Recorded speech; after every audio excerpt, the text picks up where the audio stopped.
ಚಾಮರಾಜನಗರ ಜಿಲ್ಲೆಯ ಹನೂರು ತಾಲೂಕಿನ ರಾಮಪುರ ಹೋಬಳಿ ಜಿಲ್ಲೆಯಲ್ಲಿಯೇ ಅತಿ ದೊಡ್ಡ ಹೋಬಳಿಯಾಗಿದ್ದು ಅತಿ ಹೆಚ್ಚಿನ ಗ್ರಾಮೀಣ ಪ್ರದೇಶ ಹೊಂದಿದೆ.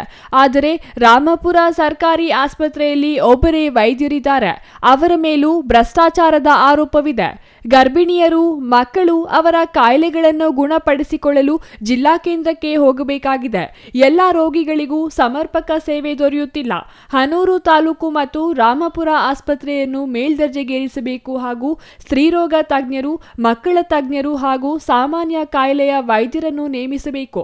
ಇಸಿಜಿ ಹಾಗೂ ಎಕ್ಸ್ರೇ ಘಟಕಗಳನ್ನು ಸ್ಥಾಪಿಸಬೇಕೆಂದು ಆಗ್ರಹಿಸಿದರು.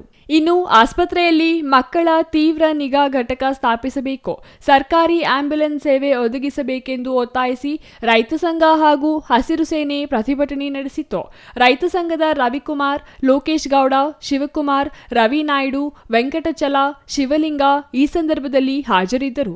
Irasavadi Siddappaji, CTV news, Chamarajanagar.